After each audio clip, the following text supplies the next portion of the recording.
This is the PiP Podcast, and we're joining you. I'm Khalid, and of course, Jacob. This is our 5th episode, and we're inviting you to come chat with us. Exactly.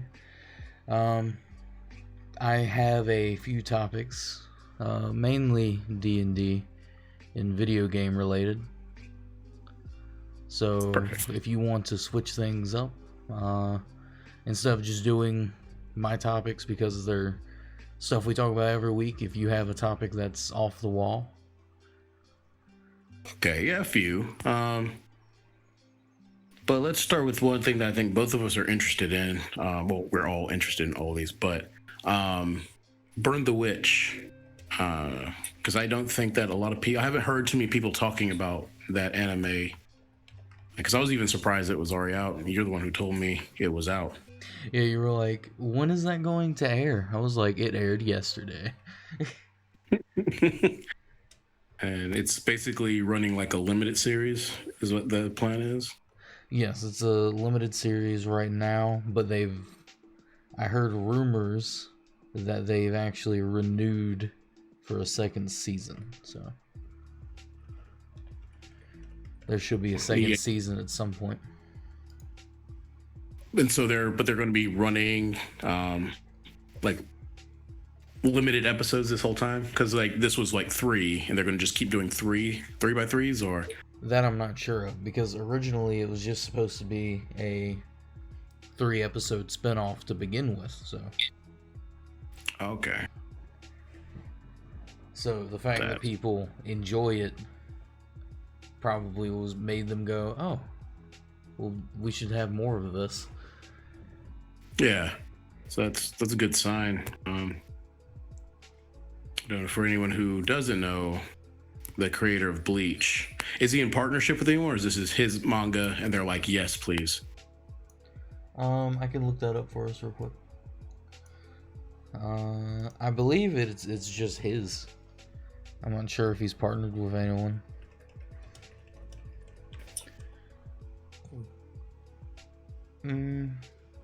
It's Studio Colorido okay. Kind of thing.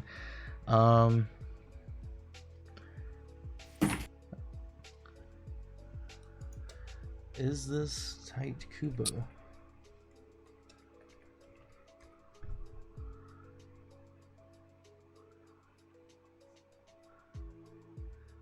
For some reason, it doesn't actually say who wrote it.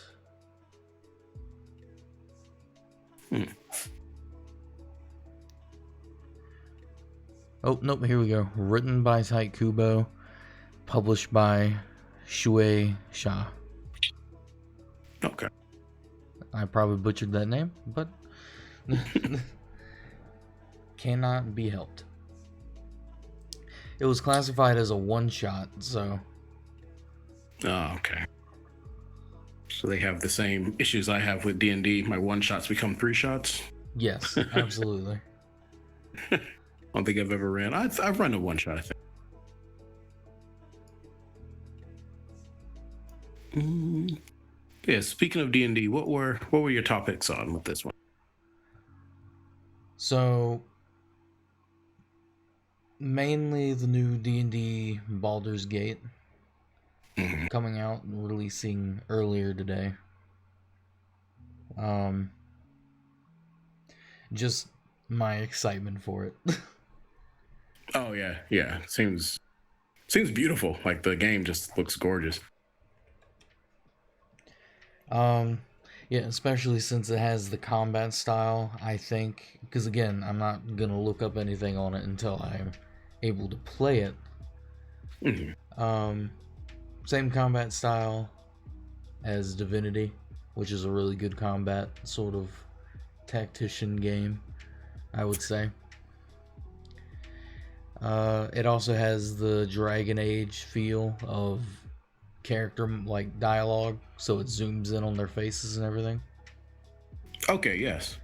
So the fact, because in Divinity you didn't get that, it was just sort of like you could hear the narrator talk, and sometimes you could hear players talk, I believe. But in this one, it zooms in on their face, you get to actually see the character.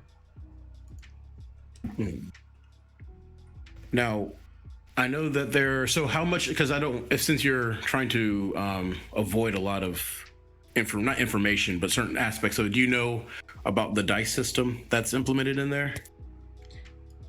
I'm not sure. Is there a dice system implemented in there? Do you know? Yes. And so at least by the footage that was released like earlier, way earlier, D20 would appear on the screen.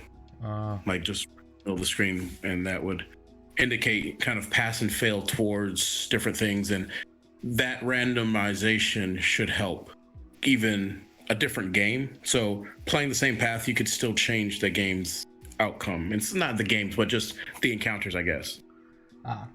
Josh in the chat said that it's in there and it's amazing.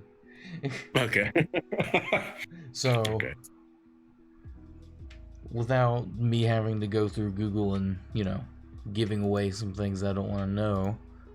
Exactly. That was a big help.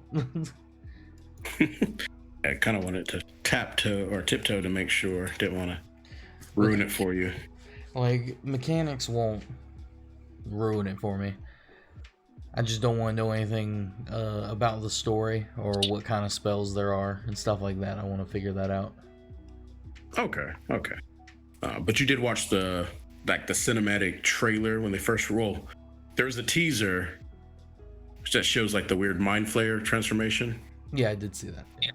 So 100% full Cronenberg body horror, which is one of my cup of tea. But then they showed a little bit further the release trailer that showed a lot more. Yeah, I did see I saw most of the trailers. I think I saw all of them. And just from the trailers, I think I watched part of the gameplay trailer before I was like, I'm just going to wait. This is getting me too pumped. Especially with them being, I think originally they were like, we're going to have early access in August. And then they were like, oh, end of September. And then right at the end of September, they were like, oh, October 6th.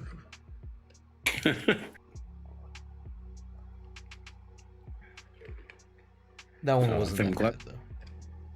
Yeah, I'm glad that, like, because you'd think that, I feel, granted, this is close to the season of Christmas, so you're going to get a lot of your releases, but I feel like, all things considered, it was like a welcoming, all these trailers were like a welcome, just like, yes, something to do at home. Yes.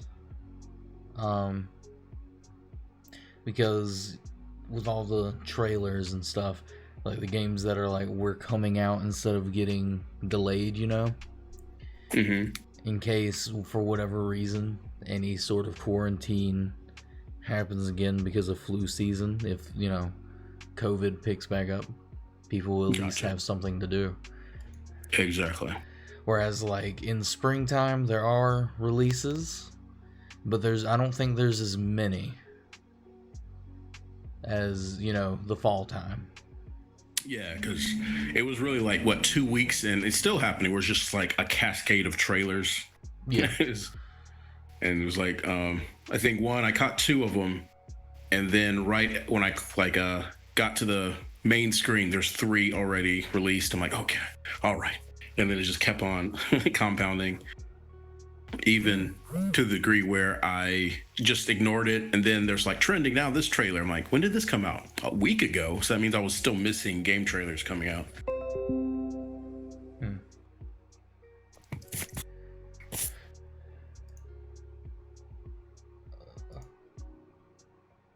There was another thing, but I lost it. I don't have it written down. It'll probably come back to me by the end of it. But I would like to talk about Octopath Traveler since we are on the video game topic. Okay, yeah. Finally put time into this. Perfect time. Like, just nothing was here to bother me. So I could really, just pay attention to the story. I am playing as Ulbrich, and he is a fallen knight, you could say. He's still a knight, but he sort of lost his way, like why he's a knight, because his comrade betrayed him and his kingdom, and it led to the downfall quite first-handedly, kind of thing. So I'm excited to see where that goes. The combat system is really interesting. I didn't tell you this, but in case someone out there doesn't know, the combat system, there's like these little hidden things at the below each enemy, and if you hit them with, like, say, fire, and they're actually weak to fire, the emblem for fire will pop up below them, showing one of their weaknesses that you found out. Oh, cool. A fire emblem. Funny. A fire emblem. But yeah. Each round, if you don't use it, you can power up your attacks, at least for the knight, because I know there's different ways to fight with each character. So for the knight, it's really, you can tell the knight is meant to be played as a tank, because there's a move or a skill you can learn that quite literally says Ulbrich will take the hits for your teammates, or for everyone that's behind him. And there's like SP, which is like skill points, and different skills that you use in battle will take, you know, a certain amount of skill points, and you can use items to bring that back. For the knight, each round, if you don't use like a power up, you can, they stack. So you could have like power 1 modifier, power 2. I've gotten up to power 4 modifier, and all that does is, like, say you do like a basic attack and it's like 60 damage, it'll do 60 damage like 4 more times. Because you've added those modifiers. It's kind of cool. Yes. Alrighty. Is there something you would like to talk about? Absolutely. So what is your feelings on crossovers, especially talking about RPGs and D&D? Like where you sit when it comes to crossovers, or even not just like our game where there was literally a crossover, but when it comes to properties like Rick and Morty, then Magic the Gathering's 2 campaign settings. Like where do you sit on that? I feel like if the 2 themes are closely knit already, sort of like Magic the Gathering and, you know, D&D 5e, I feel like they fit together well, you know? Yes. In Theros. I don't think I would pick up a D&D Stranger Things or Rick and Morty D&D. I don't like those. Yeah. Because it's funny, like I read the Rick and Morty versus Dungeons and Dragons comic books, and they're really good because it's a love letter to Dungeons and Dragons. Yeah. Where like they start off like issue 1 starts off with edition 1, and Morty's trying to learn how to play Dungeons and Dragons to impress this girl that plays Dungeons and Dragons. So it's Rick and all his like old Gygaxian buddies teaching him how to play. And then Rick is, of course, having to go, forget this, let's do it the old school way, or the Rick school way, and then taking him to these dimensions or alternate realities where they're playing for realsies. And I mean, it's actually really well done. One of the big things, as an aside, one of the biggest things that I love about the comic book is that they purposely kind of show Rick for being, he's not supposed to be a role model.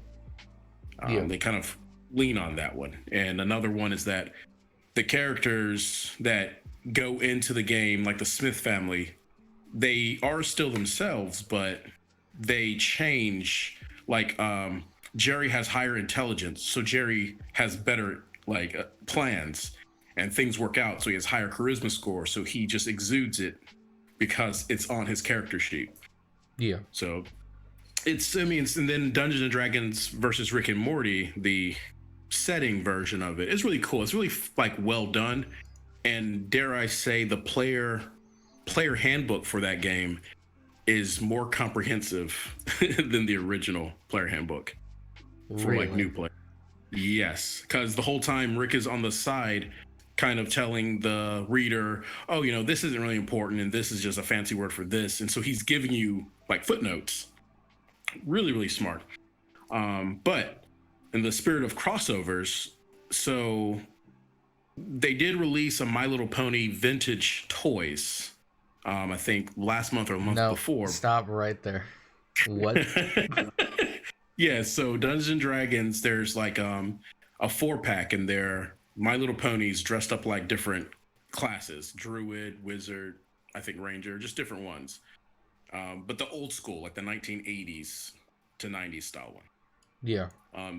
So in that same vein, they have confirmed they're doing a Power Rangers 5e crossover. I did see that. And then they're just confirming, again, it's Hasbro, so it's not like the biggest surprise, but so My Little Pony is not going to get a set. G.I. Joe is going to have a Dungeons and Dragons, and Transformers is going to have a Dungeons and Dragons. So it's going to be, I'm very interested to see if they're going to keep it into the medieval fantasy theme. So it'll be a bunch of like Clockwork Transformers, or they're going to go the rule set. Because I think I've expressed before that and it has to be like extraordinary circumstances, but I prefer like my Dungeons and Dragons to be the fantasy realm, and then going to Iberon in Dungeons and Dragons for more like your high fantasy pulp fiction kind of thing. Yeah.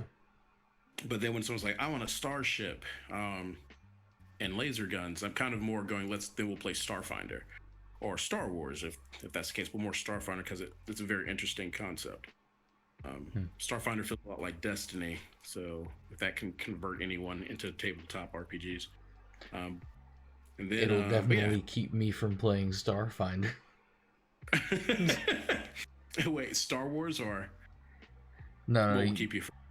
You said Destiny. Oh, you don't like Destiny? Absolutely hate Destiny.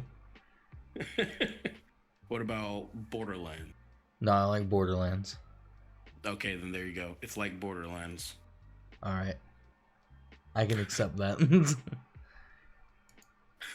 Destiny it did not enthuse me that every time I wanted to go to like one of the new areas I just unlocked, I had to go through the old area and fight the same things to get there. Okay, so let's strip away mechanics. Remember Destiny trailer like 2 or 3? Yeah. That or even Destiny's 2s, where it's just kind of like we're in the future, we have guns, but magic is also a thing that happens to people. Yeah. That concept, that in between, where you can go straight Star Wars or you can go futuristic Dungeons and Dragons. I think that will be kind of cool. But yeah. Also in the spirit of crossovers, Marvel and Simpsons are going to have one as well, which is I don't know how to feel about that. It's probably just because now Papa Disney owns them, so they're going to take advantage of it, I guess. So Disney owns The Simpsons? Yeah, because remember that big acquisition? So it finally happened and Disney bought Fox. Oh, no, I did not know about that. Oh, yeah, so all the people who love, like, the fact that now X-Men can be in the same universe as the Avengers. So there's now proper crossovers, because look what Sony did with Spider-Man. And why was the first and second of Spider-Man were good, and I do like Amazing and Amazing 2 for what they're worth. But when Marvel got a hold of Spider-Man while still being Sony, look what they did with it. So that's kind of their plan. They're taking back all the rights. So Fantastic Four, even though they kind of fall in a weird property rights thing, the X-Men and so forth, I think that'll be kind of cool. Hopefully. Well, in sort of the theater aspect of news, I have fantastic news. What's that? They've announced it, Khaled. Do you know what I'm talking about? Is it Fate Stay? Yes. Okay. Yes. And I am inviting you to come watch it with us. Oh, absolutely, absolutely. I haven't seen a single other Fate Stay. Anything. Well, no, I've seen the first one and then the second one. So, uh, Unlimited Blade Works. I've seen that one. so it Have you? starts airing November 18th.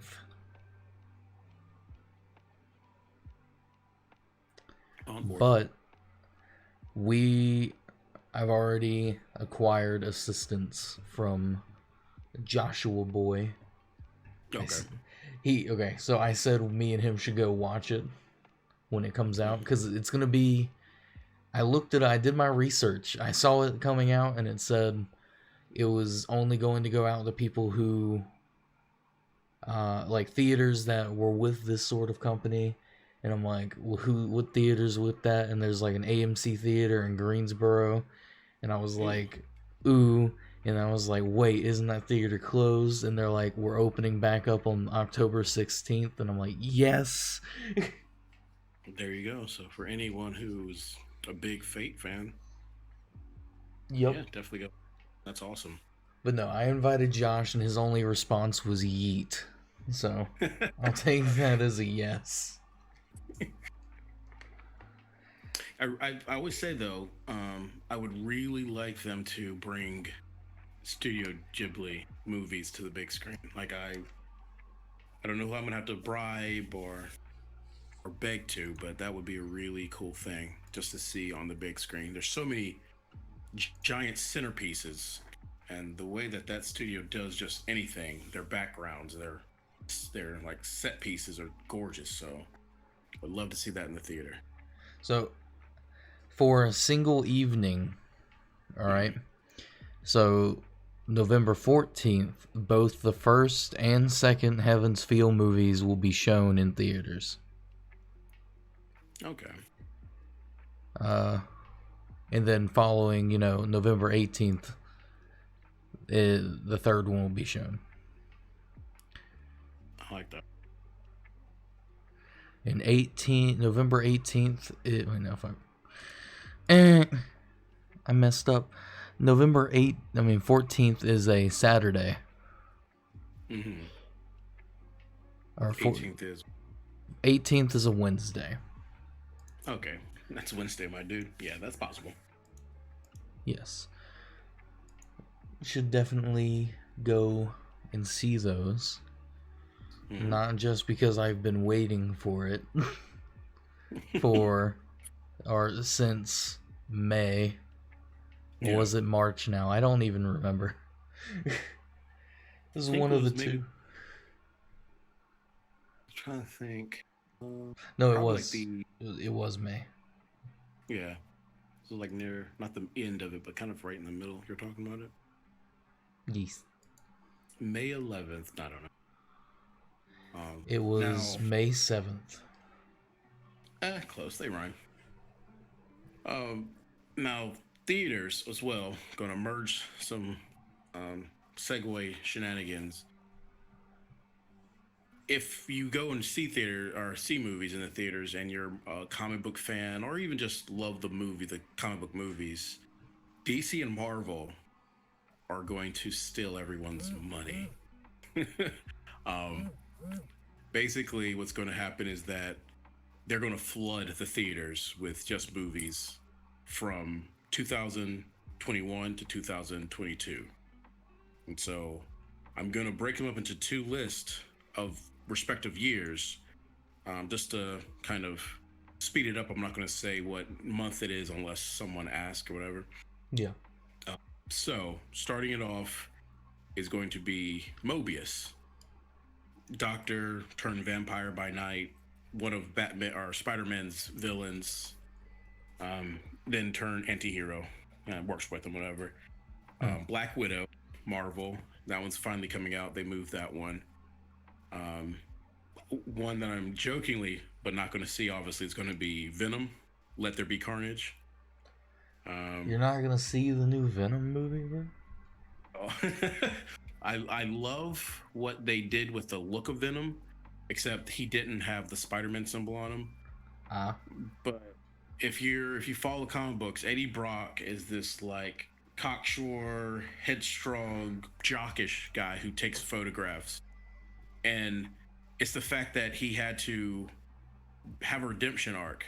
But Eddie Brock is really kind of outgoing, full of himself.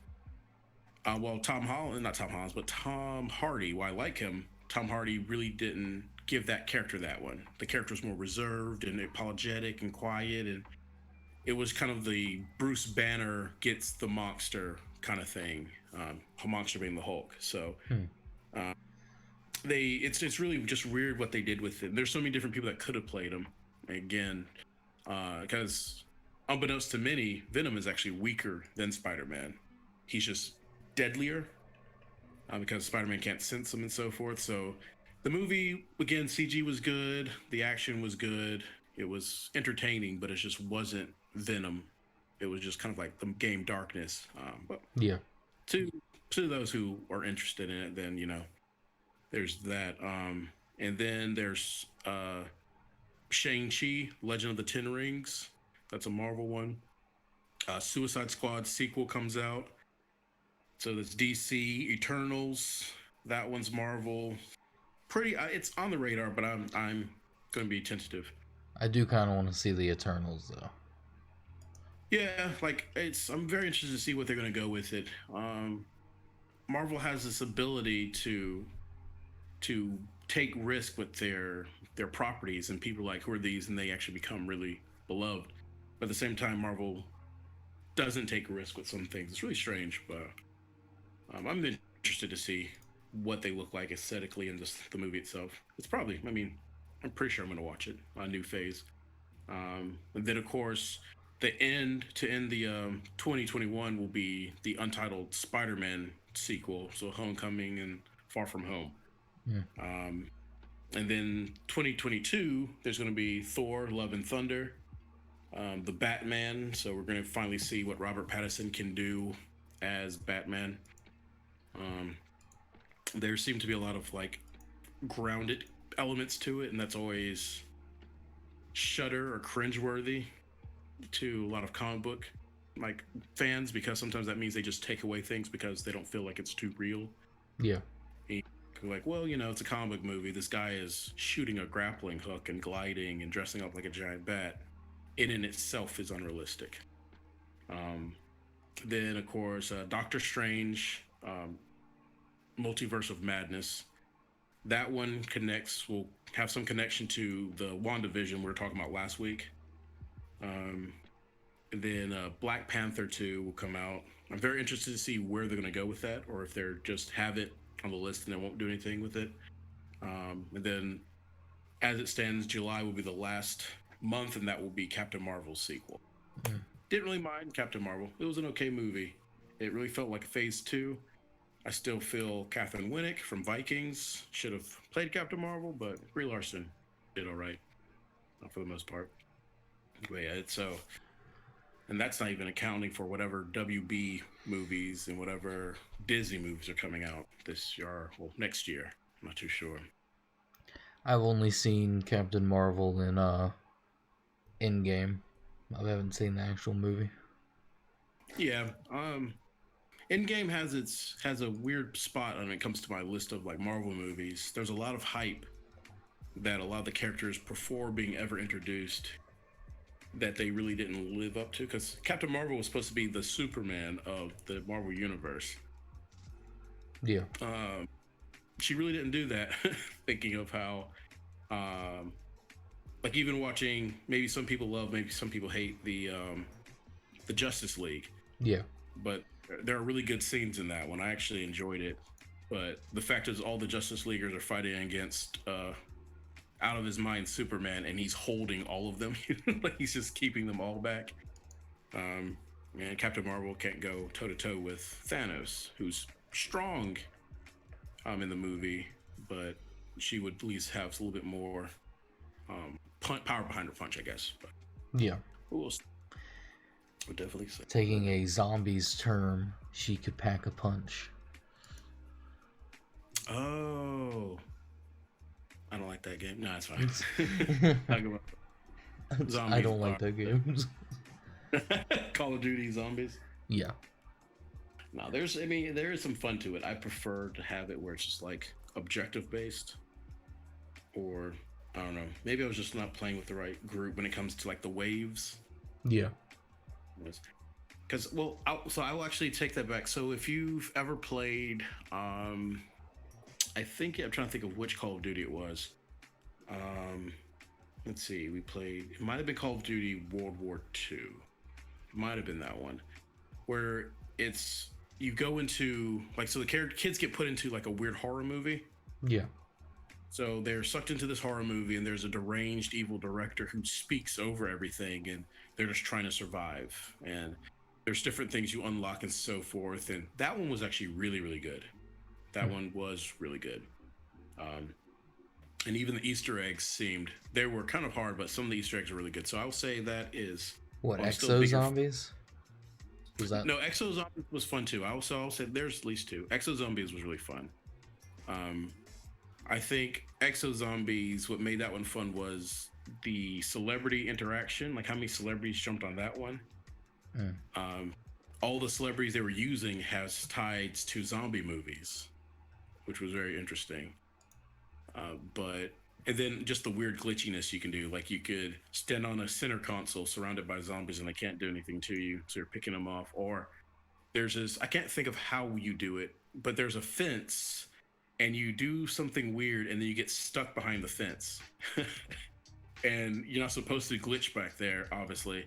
And you just pick off zombies and you just go through the different rounds until ammo runs out. Then you have to find a way to glitch back on the other side and grab ammo and go back. So while it was kind of exploiting the system's like flaws, it was fun because like wave 23, when they're hitting harder, you're now sprinting to try to find ammo. So it still has that survival aspect to it. Yeah. So there's plenty of times we've had fun with Call of Duty. So I'd say EXO, and then I don't know what that one's called. Whatever the zombies, it wasn't World War II zombie, or was it? I cannot think. I don't know if World War II had zombies. It wasn't. It was. I think it was Infinite Warfare. I think it was. No, I don't know. Look that up. That's gonna get me. So we can find it. Let's see if I.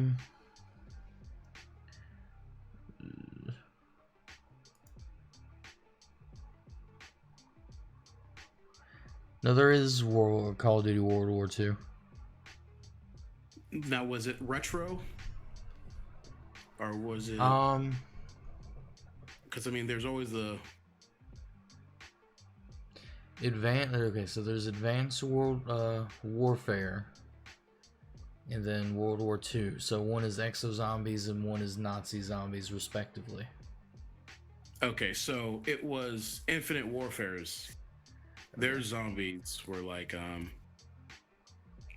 that's when they got stuck in the VHS and so forth.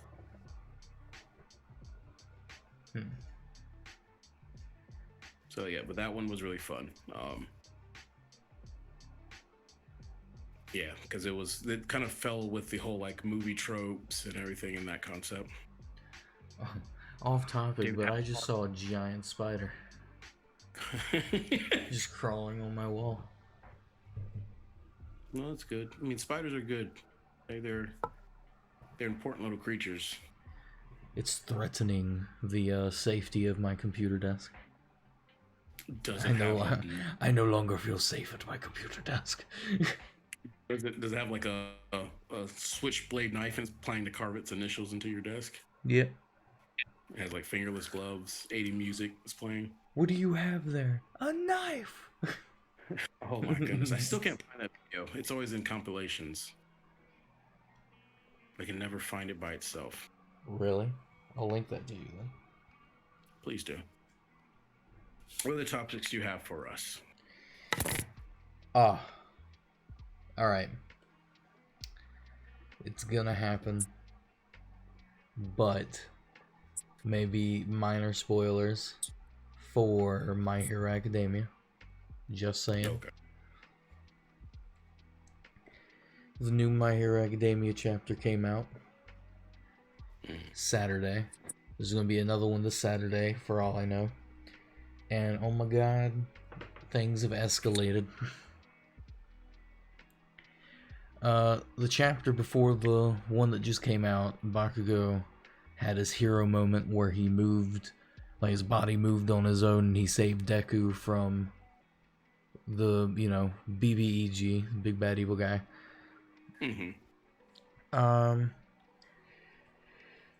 With that, this newest chapter, at the beginning, you get Shigaraki, the Big Bad Evil Guy, who is being taken over mentally by All For One.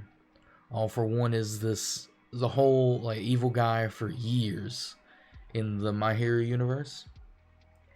He potentially has been the leader in almost every big organization of evil in the My Hero Academia world because he's been able to live so long. Yeah. So you get him sort of. Let me pull it up so I can pull some quotes from it. How about that?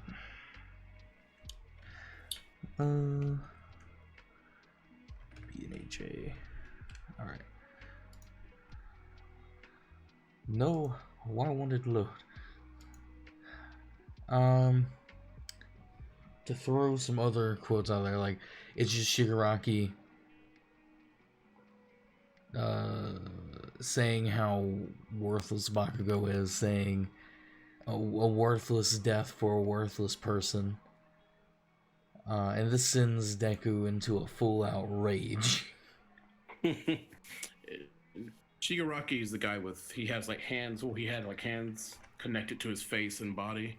Yes. Is that him? Okay, cool. All right. Hey, I know some guys. So All For One had actually groomed him since he was younger to become his new vessel, kind of thing. Oh. Which was really interesting because if you like read up to this part, to the most recent chapter, you'll learn that apparently All For One has had everything planned out from the beginning, sort of thing. He knew Shigaraki would turn evil. He knew he would go for power. So with that, he would mold him and then transfer his quirk into him. And so it started off with two brothers, right? I don't know their names. I just know there's All For One, and then his little brother who fights for good, and he had the quirk for One For All. Yeah. But theoretically, his little brother only had part of this quirk. His little brother's quirk was to transfer his quirk with his DNA. All For One felt pity for his little brother and actually gave him the stockpiling quirk. So, gotcha. Yeah, so he's been stockpiling all this power as it's, the quirk's been passed down. And now Shigaraki, at the end of this latest chapter, puts his hand on Deku and says, finally, I have my hand on you. And it ends the chapter with Shigaraki invading his mind sort of scape, like the quirk itself. Yes. So these quirks, along with, All For One being able to take people's quirks and One For All stockpiling, they hold the souls of the past users, except I don't know about All For One. I just know All For One is actually in Shigaraki's mind, like the person, not the quirk. And he's, manipulating him. And so they're trying to take Deku's quirk in this latest chapter. So hopefully it's not going to go on like a short hiatus, because it's done that before. Like it'll be like, it won't come out this week, it'll come out in like a month. So hopefully like we get the latest chapter Saturday. And have you actually watched the movie? I've seen the movies and all of the anime. Okay. Mainly because I already know what happens. I just wanted I want to see the animation because they do really good work on it. Okay, so the movies are actual parts in the manga as well? That I'm not Kind sure of. of. The second movie is canon. The first movie Okay. I don't think is. All right, because that's the history of like anime movies where it's blah blah's gonna do this in a week and they have to get stronger than whoever, and then the anime comes out and it has absolutely nothing to do with the story. Like Dragon Ball Z was really bad at it. Like was it Broly, the legendary Super Saiyan? Yeah. Because there's just like all this stuff happening, and you're just like, where does this fall in this anime? I think the only one of the Z series is going to be Trunks, like his story, just because it's the past and whatnot. But everything else, yeah, it just goes absolutely bonkers. Just like His Trunks' backstory, amazing. yeah, it is. It's one of the best like DBZ movies. Is it even a movie? They have combined it into one. I think it's a little like I don't know, not a one shot, but they have it where it just shows it. But I think it's was it the I had it on VHS and it was just Trunks' past. yeah, because they didn't put it on because I don't remember watching it in just on TV though. And I thought that they just combined it. They edited it into a movie. Could It's called The History of Trunks. yeah. I'm not sure if it's a movie. I think it's just its own little separate thing. Oh, good. Because the movies are all...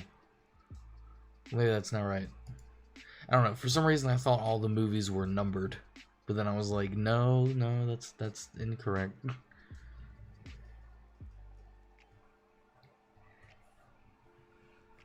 Yeah, so what it's considered, so I remember this one coming out, so it's not a feature, it's 48 minutes. Yeah. So it's a 48-minute feature. So I mean it's like a mini movie, I guess. It's not a feature film. So it just gets all that stuff out of the way.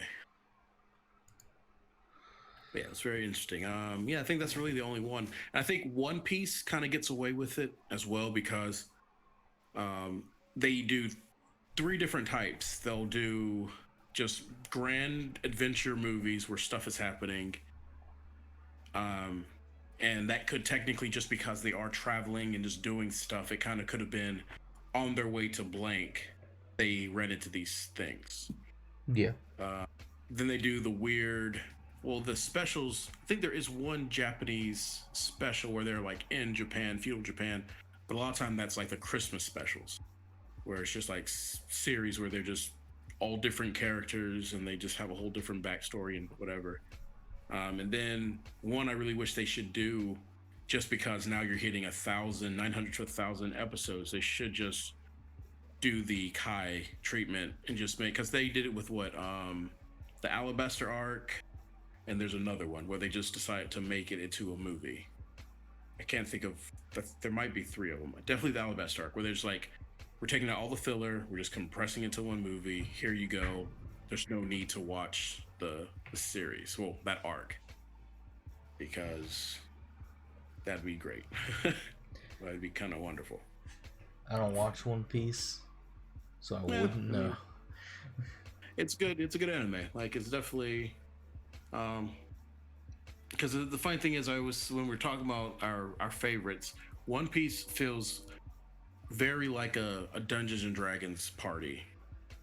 Like, each character has their roles and they just do to their class, and they all help out each other in a way where they kind of benefit, and just in that aspect. So they all have their motivations, but are all different, but they come together as a party to do it. And so I think it's really cool. I think D&D players can learn from One Piece.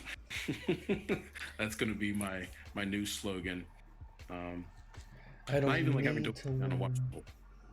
Was that? I said I don't need to learn. Yeah, you do, man. Jeez, the stuff Bro. I see your character. Bro, okay, you can't even be saying that to me. Like, Dear Reddit RPG horror story level stuff you didn't know. Bro. I be low key, sometimes my character be the voice that's like, here's this really obvious thing you could do with this thing that no one's pointed out. Sometimes. The other times it's like, here's this really obscure thing you could do. There's no point in doing it. And then there's the third option. Here's this thing no one should do, but I'm going to try it. And then. But sometimes that works too. Sometimes. I mean, and as a dungeon master of staying away from the railroad kind of quality and giving player agency, I don't think there's a bad idea for the story. There could be just a bad idea for your character's well-being. Like, that's the thing where, again, there's always a consequence. So always that aspect. I do like it. Now, I'm not gonna give it away. I'm still not. But I like 100% of me is like, once I reveal what I like, Nazir's been scheming. I was about to say scheming the past few days with the party. I think you're gonna be willing to give me inspiration. Wow, that's a lofty ambition. Lofty ambition. Maybe. Well, it's because it was like no one had pieced it together, and I'm like, we could do this, and everyone's like, oh my goodness, that's an idea that can happen now. So those are things that happen. Yeah, that'd be interesting. I mean, I'm very open to it. That's the concept of. I don't think because some of my favorite games, think of like just the beauty that is PlayStation 2. So some of my favorite games were games that went, this is your objective. This is your starting point, and everything in between is however you make it happen. And you can be as pragmatic and straightforward, or you can just go just chaotic. But as long as point A gets to point C and point B doesn't really matter how you do it. And I think that's the same thing where now in D&D's broader strokes where it's just like, well, we need to do this. It's a problem to solve. Let's solve the problem. And I think as a DM, if I can think of 16 different avenues and possible outcomes, and then player comes in with a 17th one, it's like, yes, that's using your noodle. I like that. Yes, I will say this, it will require some backtracking. Okay. I don't think that's gonna give away anything, but we may have to go back on the ferry.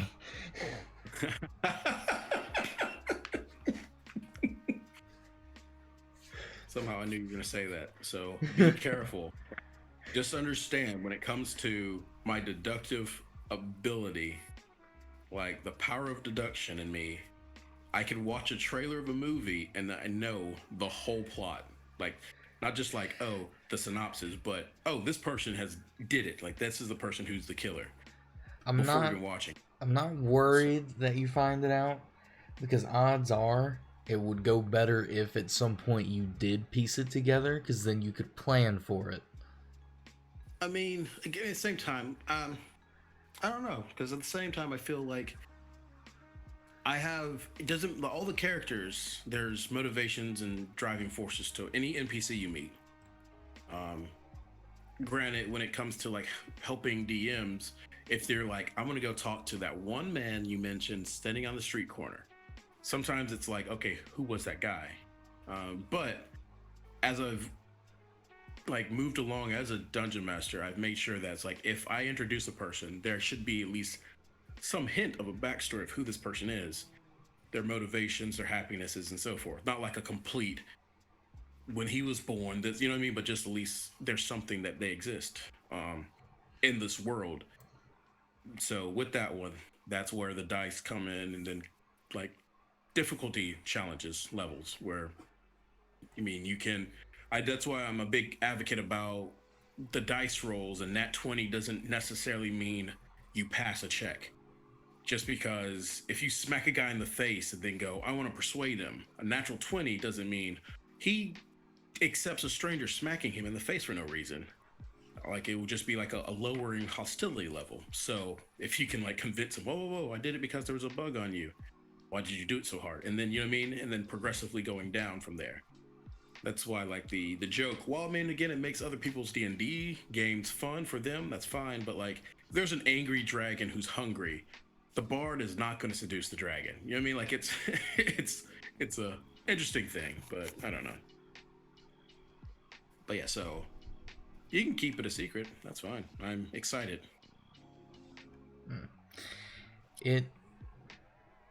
I want to make sure it's okay with everyone else.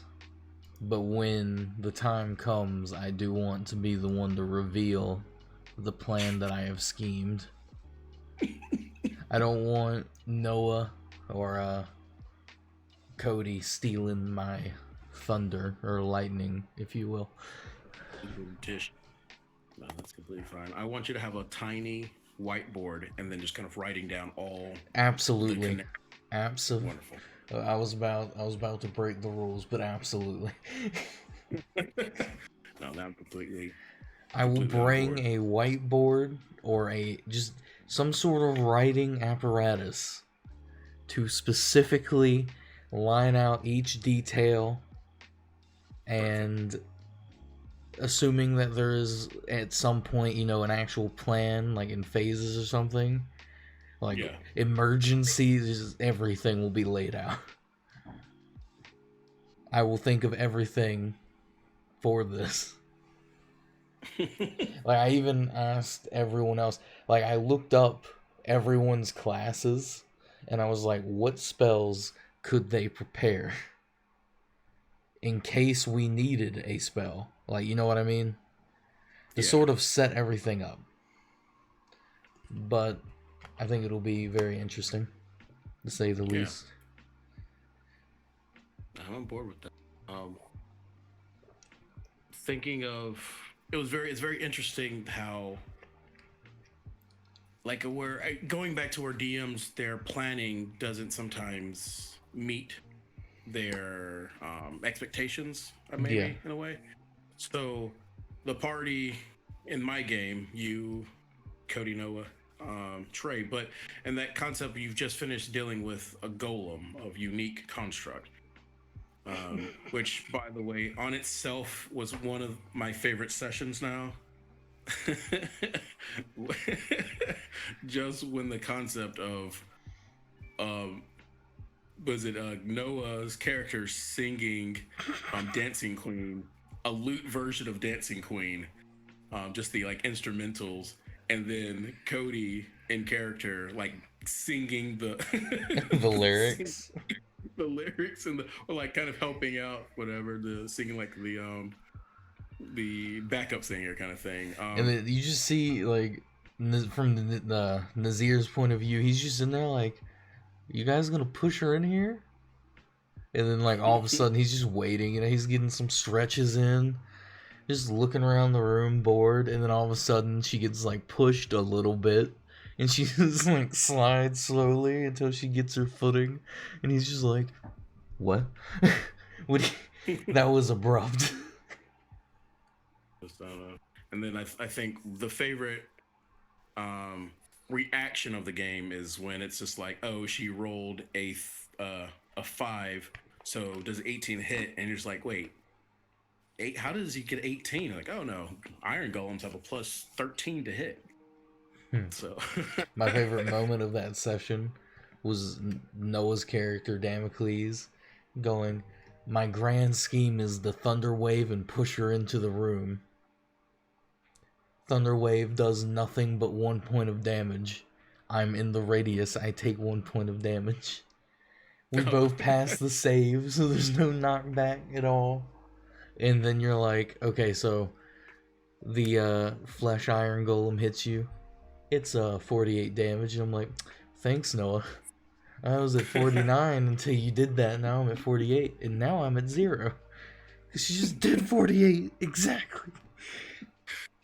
Yeah, I think that's, I don't know, there's something like flavorfully wonderful about that, where it's just like, if I got that one hit point, or when it's exactly the amount of hit points, and as you're going through a glass window, saving, but that half was the exact number to actually down him.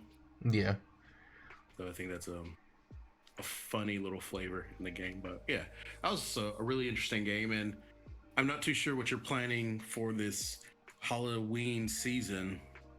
Let's be honest, Halloween season starts about September, but for the official October, I was chuckling in the car, like driving from the game, that thinking it's very interesting how the players were going to a different place, chandelier, beautiful tree line, and so forth, but inadvertently they've now basically started a Halloween game.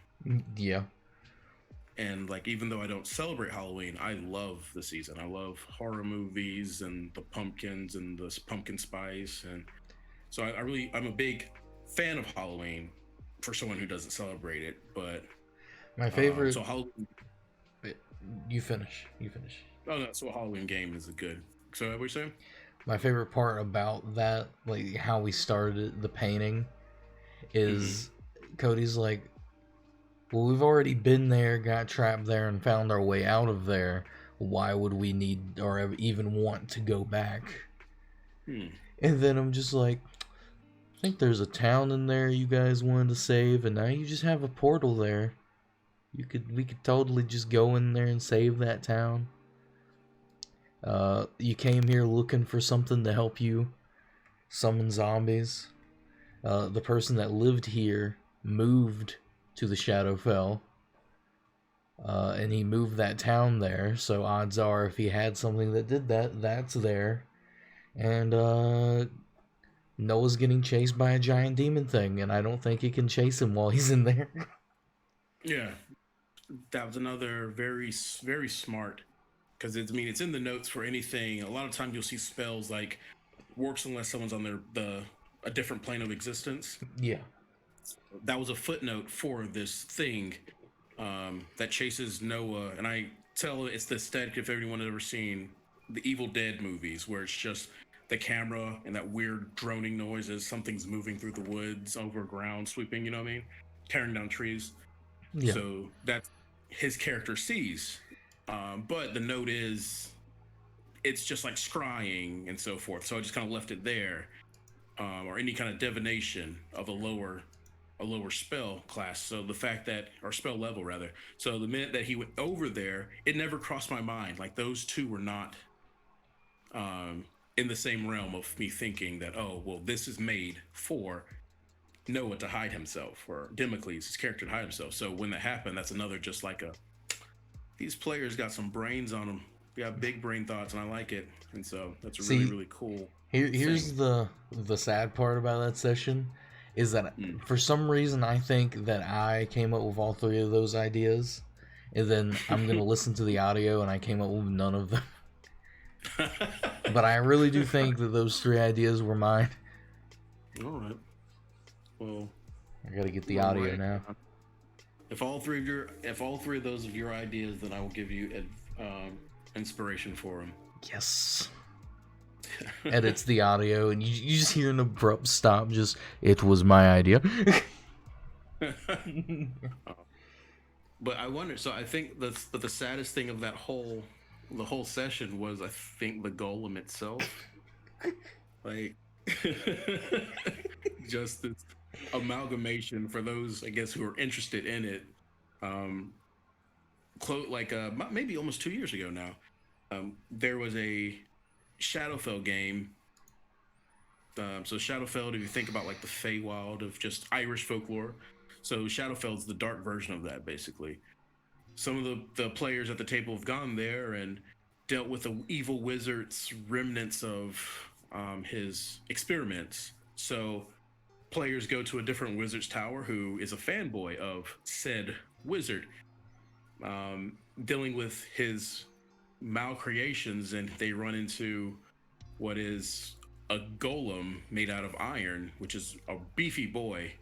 And then, but it also has flesh golem aspects in it. So think Iron Giant and also think Frankenstein. But the flesh golem is this petite ballerina-esque individual who's been just sewn back into this monster. Whole time trying to get across something that she is desiring, but of course she is perceived as a monster. She's a Nina. Oh, I mean, well, there was a small chimera who was more Nina, if you think about it. A Nogi, if you will. But that concept is very interesting, where Noah's character was constantly like, he was sympathizing with this miscreant, where it's just like, it's not her fault, and she's obviously driven by something and not necessarily evil. But at the end, with I think one more look, and he's just like, you guys are trying to make me cry, and then just pushing that that sadness just a little bit. Press F for respect kind of thing.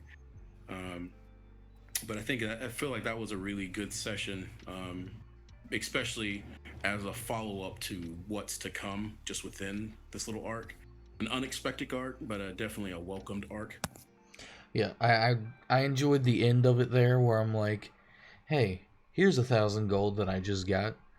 Give me a diamond worth 1,000 gold. And he's like, we'll be done. And I'm like, that easy, huh? It was that easy. It's like, how does this goblin know where to get that? Yeah. He's a smart boy, though. I definitely made him away from the stereotype. That was funny, too.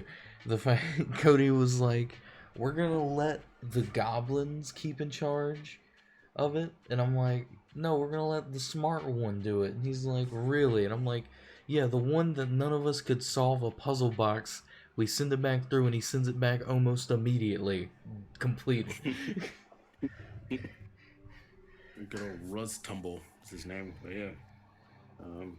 Very interesting character. I think that's one of the things I think of love about being a DM versus a player. Now, a good DM, I don't mind being a player too, and it's sometimes fun to just do that.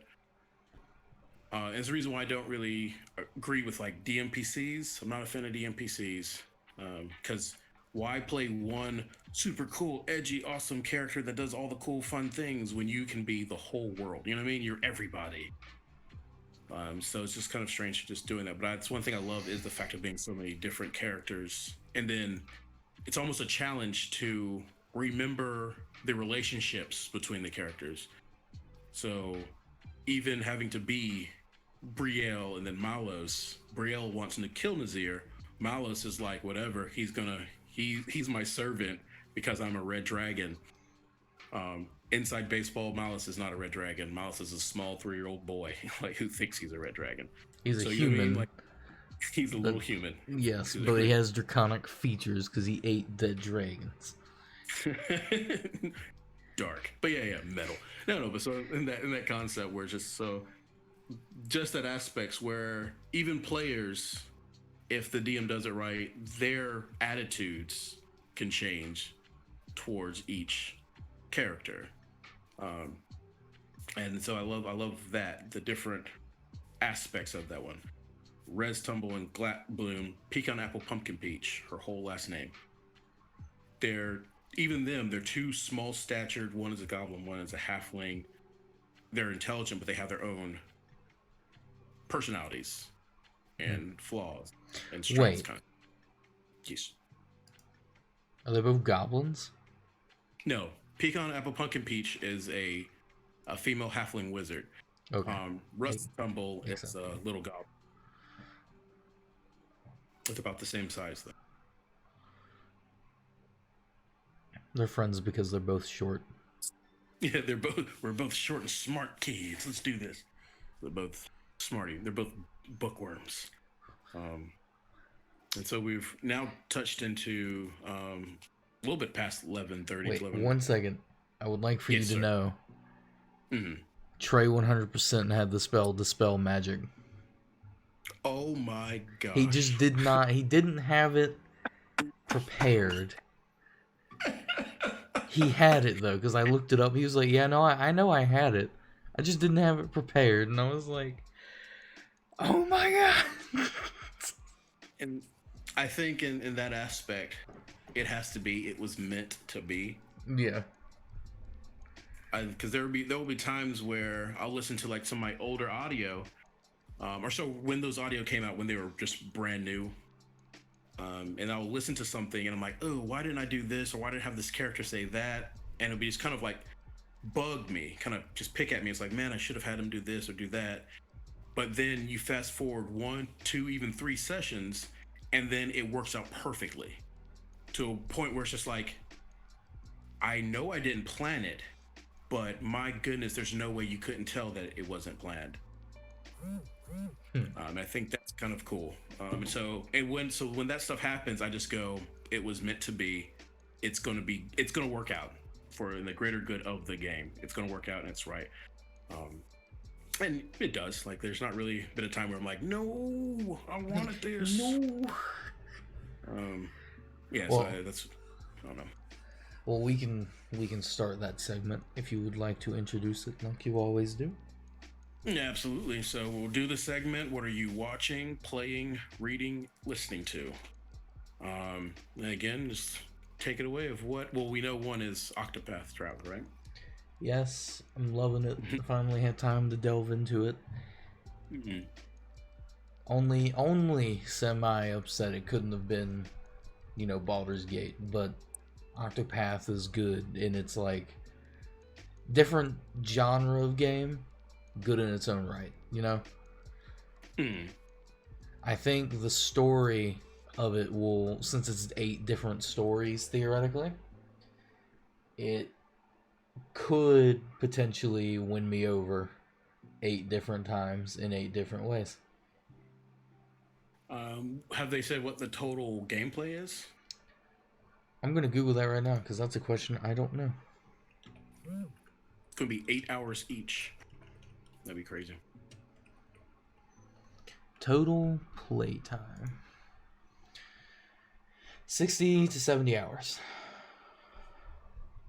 60 to 70 hours.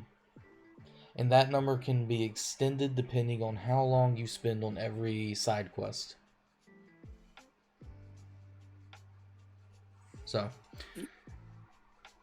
that's pretty good. Yeah, I mean, math it out. If 60 is somewhere between 60 and 70, so divided by 8, it kind of is 8 hours, or eight stories for 8 characters, kind of. Yeah. It's funny. Reading My Hero Academia. Mm-hmm. Kind of looking for other manga to look at. Yeah. Unsure of that part though. Have you started Glipnir? No. That one's cool. It's funny, because there's a character in your D&D game, Elliot. No. Yes. There's a character in that game or in the manga that so when you start talking about Elliot, he reminds me of the character from Glipnir. It's a specific character, and I think when you see him, like, oh, okay. It's very funny that you haven't read the manga, and yet there's a character in existence that reminds me a little bit. Do you know the name of the character? Yeah. That weird alien guy, I think. I don't know. I don't think they call him by name. I think they just call him the weird guy. So he's an alien? Something like that, yeah. His name is actually Alien. Oh, is it? Yeah. Does he have like sort of blonde hair kind of thing? Yeah. He's really like aloof, and yeah, that's him. That's fun. Because I think someone calls it Alien. That's great. But yeah. Josh should look forward to Elliot. He might be seeing him again soon. That's just for Josh to see if he's still listening. I don't know how did they take that character? I think they enjoy him and are also terrified at the same time, Nah. which is kind of what I was going for, because he is, he's an adult, but he has the mindset and the innocence of a kid. But he has the power of like a crazy thing. I'm not gonna describe what it is, but he has the power of something. The power of rock. Then watching, so Lovecraft Country. What else are you watching? I did start watching The Witcher as I go to sleep. Oh, okay. I started rewatching Naruto, and I am also watching Boruto. So.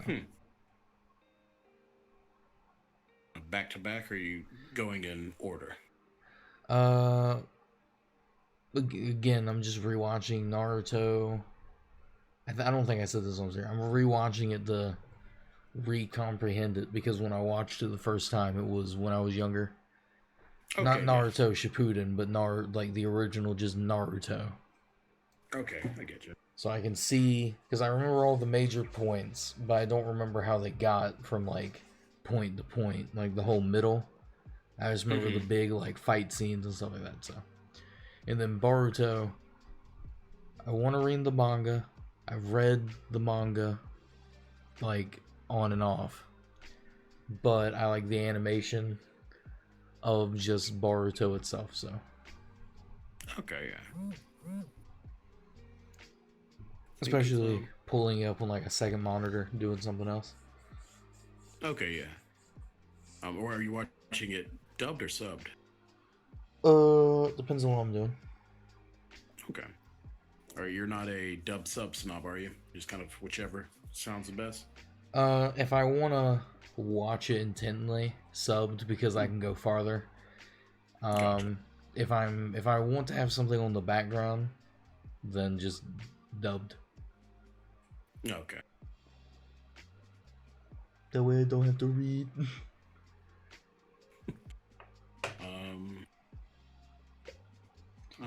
And listening to, what are you listening to? All right. So, the only thing I can say I actually listened to that's new, like completely new and was unheard of to me till the other night, was a friend's little homemade band thing. Don't know exactly what to call it, but I think he actually does play live for some people. Yeah. David and the Duchovnys, I think. Even though his name isn't David and it's only him. It's just. And what's the genre, would you say? I honestly don't know. Okay. It seemed semi-rock-ish. Let me see if it says it on the page without playing the music.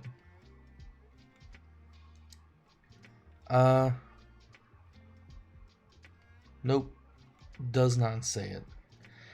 I'm not good at like telling apart music genres. Oh yeah, I mean, if they're blatant, yes, but if you ever look into electronica, that thing branches like the biggest tree in the forest. Like even dubstep, like that goes everywhere to skull step, and just they're all over the place, and just yeah. So unless it's like completely like blatant of its genre, then yeah, I can't go. That's this genre. Yes. But yeah, So I gave that a listen to. I honestly think it was really good. I enjoyed it. Okay. We might have that person on as a guest at some point. I don't know. Well, I can say we'll definitely have them on as a guest. because they're full force, like they're willing to do it, but I can't say when. Okay. Because that has not been discussed yet. All right, definitely link me the music because I like to see it. Alrighty. So for myself, watching Lovecraft Country, of course. Last Sunday's episode was bananas, but it is to be expected. But still really good, really good. The atmosphere they're doing for it, the tension, the music, like that was phenomenal. What was your hot take feelings about the episode? I thought I heard my cat opening my door. I had to make sure she could get in. What did you ask? What is your hot take, your first reaction when it comes to the episode itself? All right. So I'm gonna say I was expecting the not exactly what all was going on, but I was expecting it to pick up because the story has been slow-ish up to that point. It seemed like a bunch of things were about to combine, in which they did. Not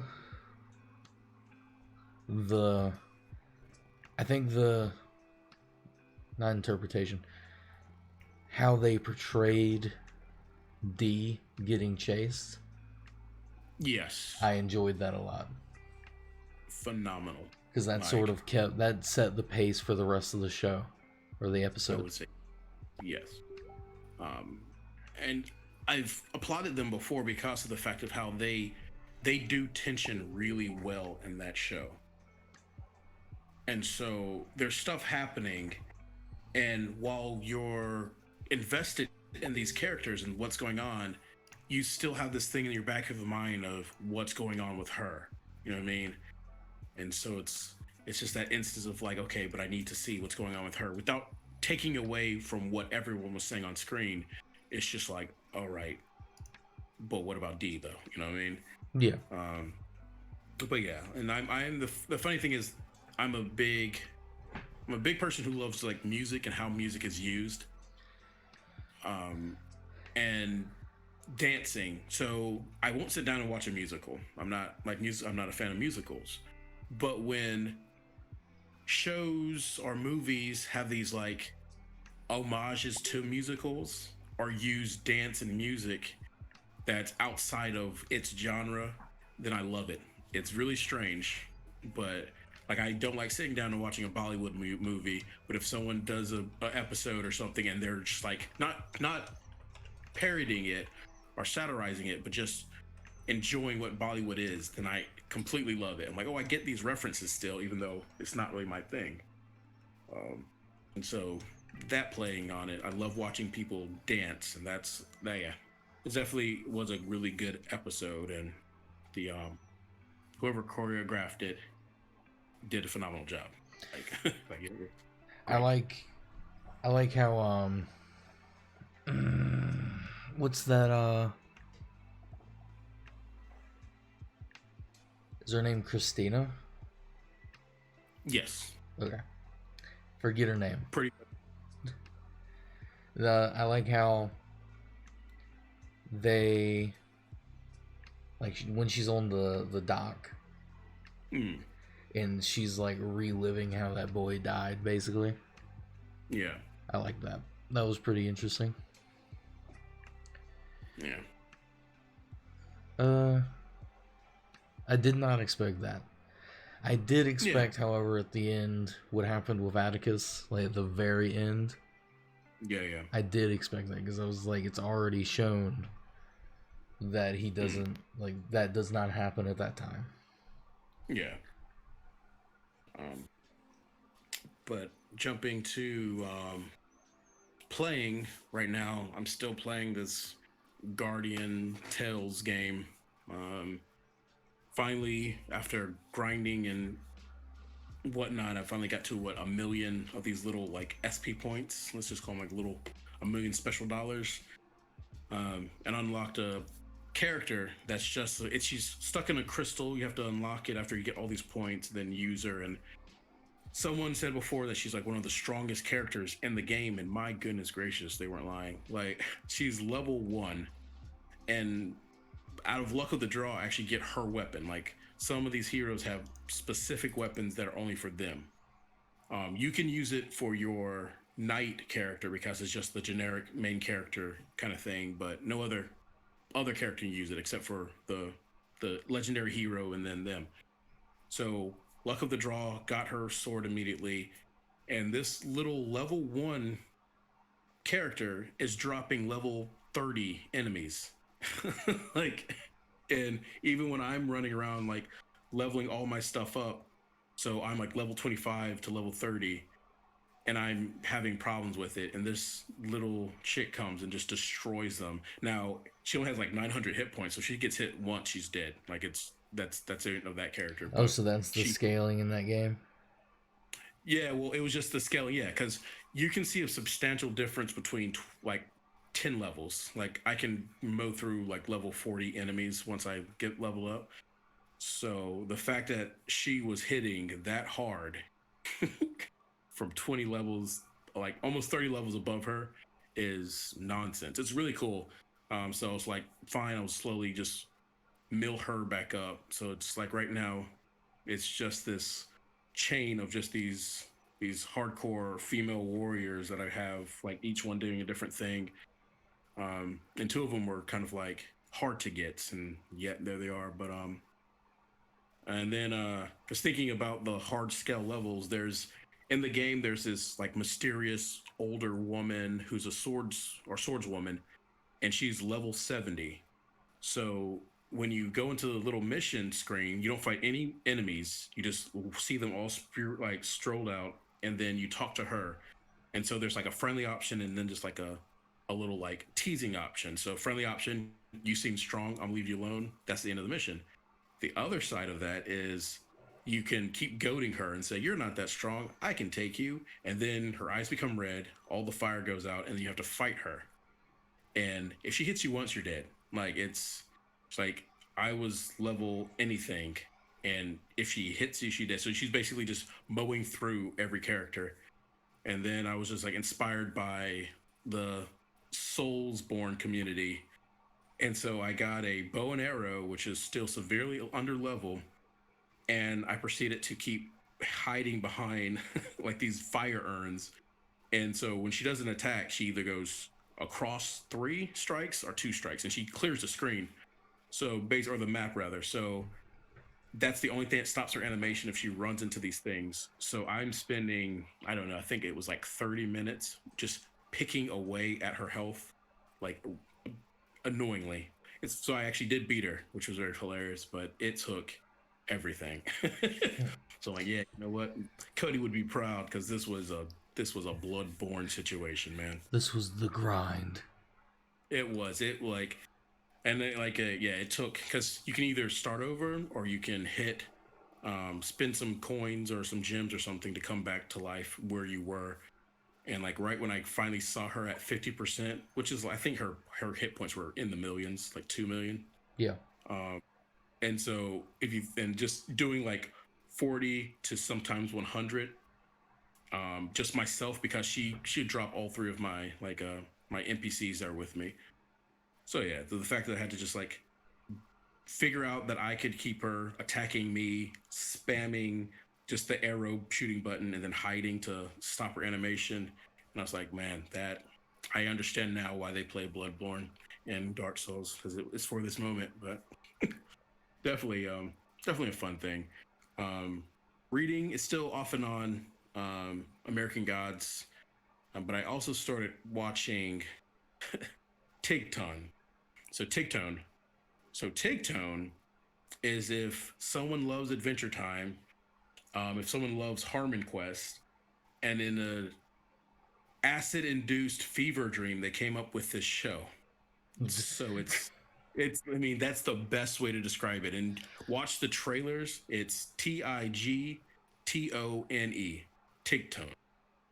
and he's dialed to 11. Like he's always yelling, but it's not like the annoying over the top yelling. Like it's emphasizing whatever he's going to do, but he's just really passionate about that new thing.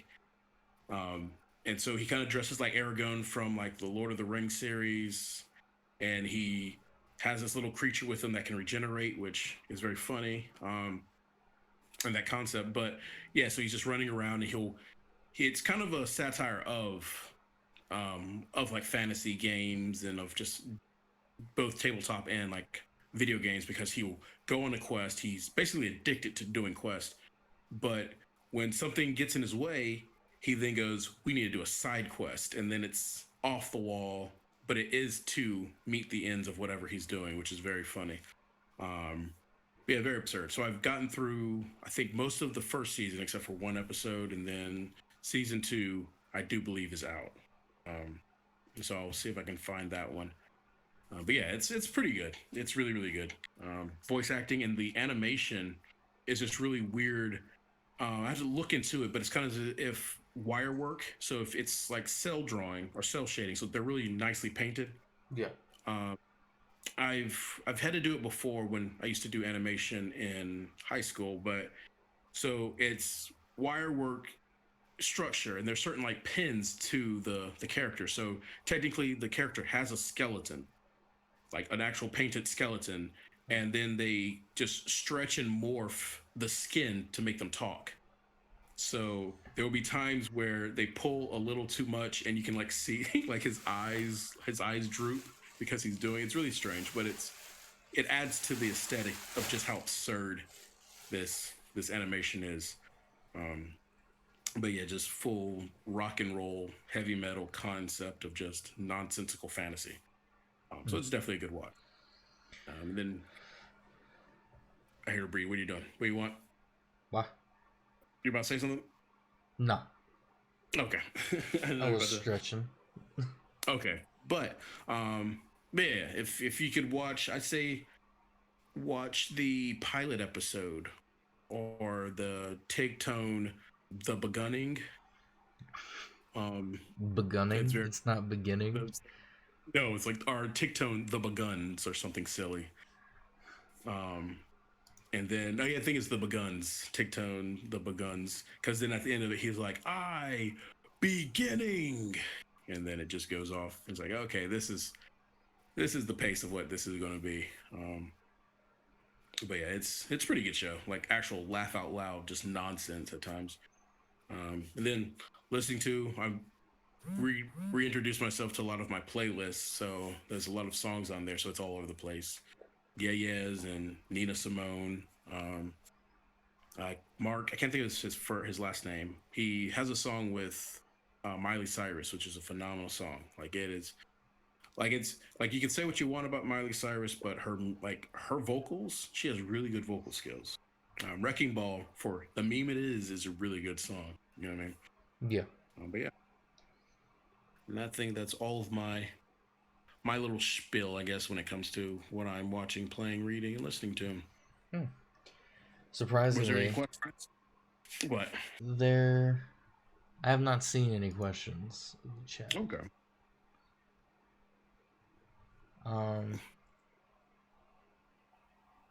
But it is 11:58, so maybe pushing the segment back 10 minutes was actually pretty good. It timed out very well. Yeah, I think so. So, for Friday, we are going to be live streaming again. Of course, with a guest. Fridays, or every other Friday, is a guest episode, so this Friday falls on that schedule. We will not give away the guest this time. We'll try and keep it a surprise, so if anyone out there wants to join us again Friday to experience what our guest has to offer, that would be very good. And if you have not hit the follow button, it would be greatly appreciated. Absolutely. That way you can keep up whenever we're live streaming. Because again, this is, or I don't think I've ever said this, I also live stream on this channel for just random gaming like just playing Apex, some random stuff. So if you ever want to tune into that, that would be cool. I'm sure at some point we'll have Khalid on for some online gamings. Yeah. Just chatting while we're playing games, stuff like that. But is there anything you want to say before we end? No, everyone have a good night. That's it. All right. Well, then we are going to leave you and see you next week, or Friday. Next week for the regular one. See ya.